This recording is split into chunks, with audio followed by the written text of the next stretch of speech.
Hi friends and welcome back to Easy Dentistry.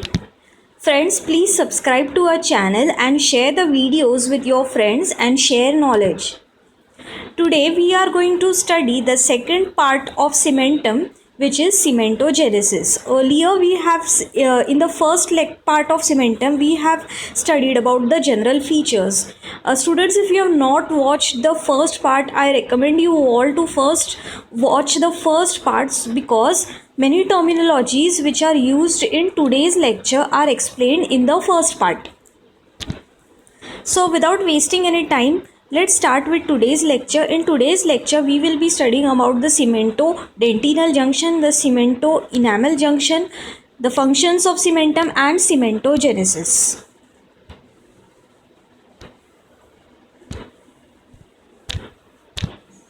Now let's begin with the first topic, that is cemento-dentinal junction. The cemento-dentinal junction is the junction between the cementum and the dentine. In permanent teeth, this junction is straight, while in the deciduous teeth it is scalloped. But in the both types of teeth, this cemento-dentinal junction is very firm. Now, if we see the cemento-dentinal junction under electron microscope, it appears as a wide band. If this is the cementum, this is the dentine, this wide zone is the cemento-dentinal junction. It consists of ground substance which is shown by black dots, collagen fibers shown by green bundles, and some water molecules shown by blue dots. This configuration of the cemento-dentinal junction gives stiffness and thus help in redistribution of forces to the alveolar bone. Now, in some cases, between the cementum and the dentine, there is a layer which is structureless. This layer is called as the hyaline layer or intermediate cementum layer. It is mostly seen in the apical two-third part of premolars and molars. It is believed that this hyaline layer is formed due to the Hertwig's epithelial cells which are entrapped in fastly formed cementum and dentine, while others they believe that this hyaline layer is dentinal in origin, but the exact origin of the hyaline layer is unknown. Now let us study the cemento-enamel junction. The junction between the enamel of the tooth and the cementum of the root is called as cemento-enamel junction. Now, this cemento-enamel junction is variable. In 30% of the teeth, the enamel and the cementum, they meet each other in a sharp line. In 10% of the teeth, the enamel of the tooth and the cementum of the root, they do not meet with each other, and at the junction of the enamel and the cementum, the reduced enamel epithelium is present between the two tissues. Now let us see how this happens. During the process of root formation, the cervical part of the enamel organ, which is shown by red line, is the Hertwig's epithelial root sheath. When the first layer of dentine is formed, this epithelial root sheath is delayed from its separation from the dentine. So, no cemento-enamel junction is formed and the zone of root is devoid of cementum and is covered by the reduced enamel epithelium.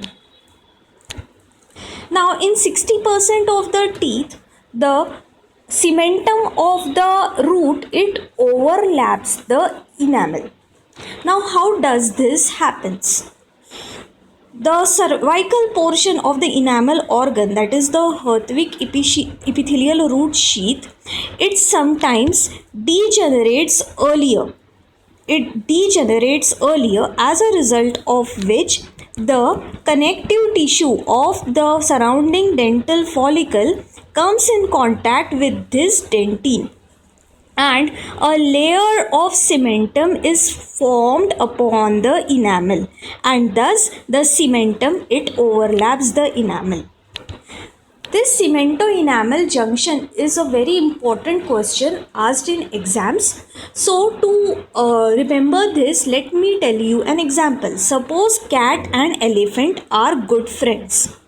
So 30% of the times the cat and the elephant will meet each other, greet each other and go away. That is, the cementum and the enamel meet each other in a sharp line in 30% teeth.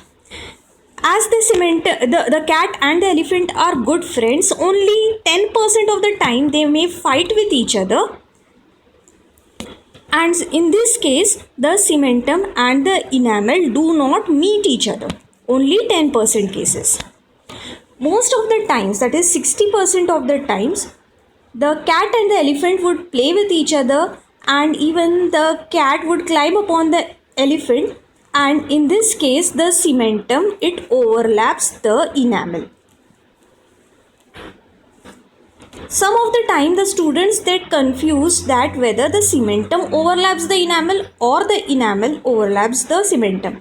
Considering the example of cat and elephant, we can say that only the cat can climb over the elephant. So the cementum can climb over the enamel.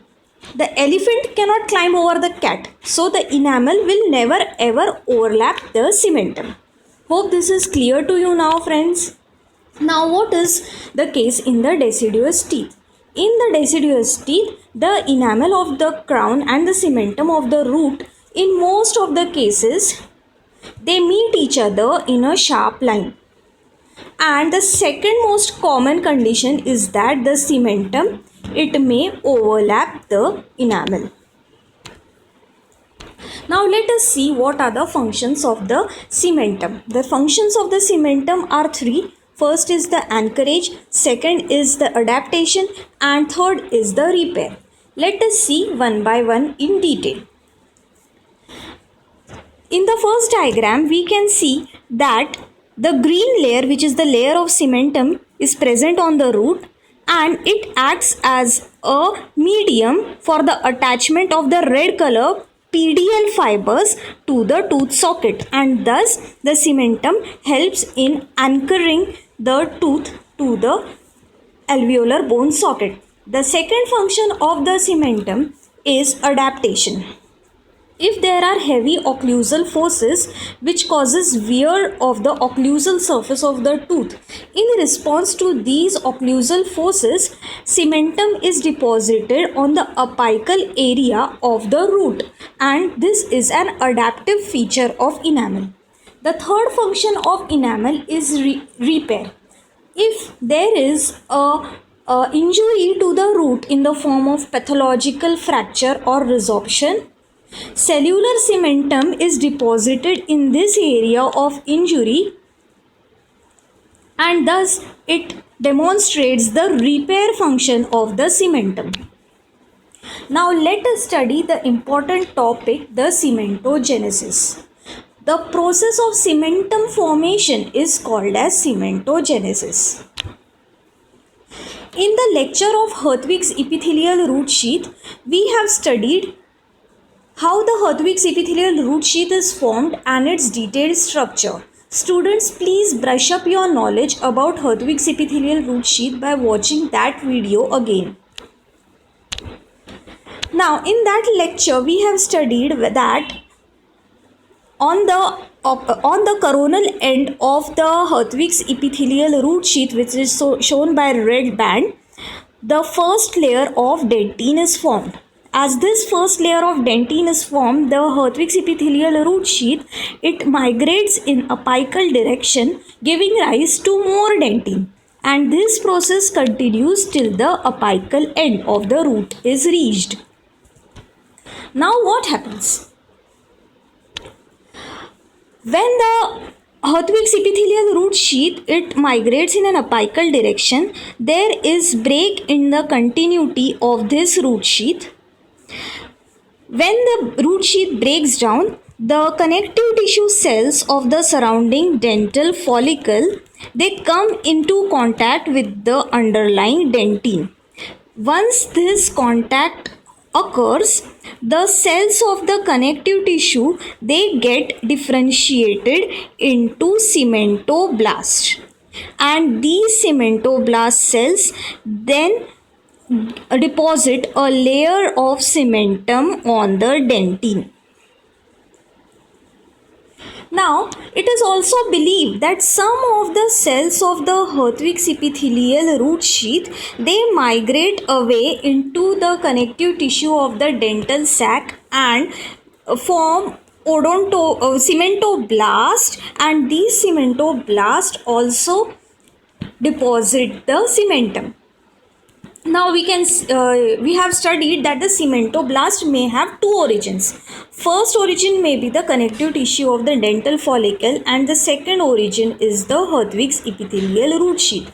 The cementoblast, which are formed from the dental follicle, mainly gives rise to the cellular intrinsic fiber cementum, while those derived from the Hertwig's epithelial root sheath gives rise to the acellular extrinsic fiber cementum. The cementoblast, which are derived from the dental follicle, they resemble the osteoblast, and the cementoblast, which are derived from the Hertwig's epithelial root sheath, they do not resemble the osteoblast. Also, the dental follicle derived cementoblast have parathormone receptor on it, while those derived from the Hertwig's epithelial root sheath do not have the parathormone receptor. Now let us study the development of cellular cementum. How does the cellular cementum is formed? The cellular cementum is formed in two stages. In the stage 1 is the earlier stage and stage 2 is the late stage. In the earlier stage, extrinsic fibers are very few. The red lines are the extrinsic fibers. And amongst these extrinsic fibers, the intrinsic fibers are randomly arranged. As the process continues and the late stage is reached, these extrinsic fibers are thickened. These are represented by broad red lines, and the intrinsic fibers, they encircle these extrinsic fibers, which are shown by the green lines. So, also, how the cells are entrapped in the cellular cementum. We have seen the structure of the cementoblast. It contains of a body and numerous processes extending from its cell surface. The cementum secretion occurs from various regions of these cementoblasts. This is called as multipolar mode of secretion. As the cementum formation continues, more and more cementum is laid down in a very fast speed, and these cementoblasts, they get entrapped in this cementum matrix. So if we study the microscopic feature of the cellular cementum, we can see thickened extrinsic fibers and intrinsic fibers which encircle the extrinsic fibers, and the cementoblast cells entrapped in this matrix. Now let us study the development of acellular cementum. After the first layer of dentine is laid down by the enamel organ, the Hertwig's epithelial root sheath, which is shown by the red band, they release certain molecules. These are the GLA proteins, osteonectin, osteopontin, fibrillar collagen, bone cialo protein, and these molecules gives rise to the unmineralized form of cementum, which is the cementoid. Once this unmineralized cementum is formed, calcium and phosphate are deposited on this cementum and it becomes mineralized. How does this calcium and phosphate deposition occurs? The molecules which are released by the Hertwig's epithelial root sheath, they attract the calcium ions towards it. and also an important enzyme alkaline phosphatase help in mineralization. Thus, the mineralization of the cementum occurs. Now let us study the final topic, which is cementoid. We have seen that cementogenesis is a rhythmic process. Now what is cementoid tissue? Cementoid tissue is an unmineralized layer of cementum, and it is most probably seen in the cellular intrinsic fiber cementum. This is a diagrammatic representation of the root of tooth. The green color is the cementum and the blue layer on this cementum is the cementoid. If we see this under microscope, we can see this is green color is the cementum and the blue color layer on the cementum is the cementoid. Now, on the surface of the cementoid, there are cementoblast cells.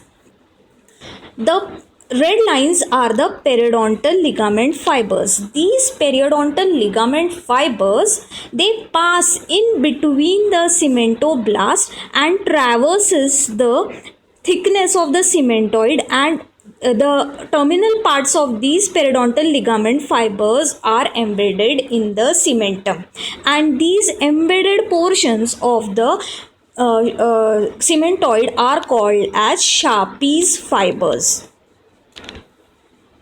and these Sharpie's fibers help in attachment of the tooth to the bony socket. Now it is the quiz time.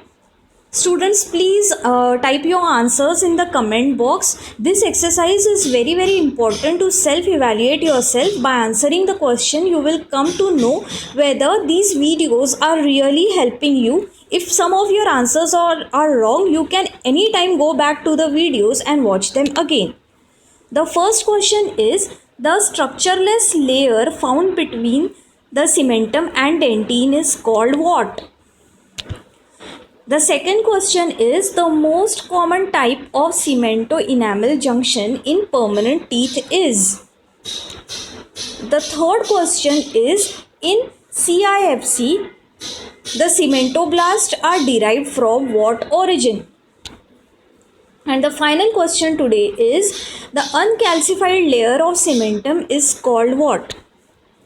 The next lecture will be on periodontal ligament. This is a very important chapter. Stay tuned for the next lecture. Subscribe to our channel and happy studying.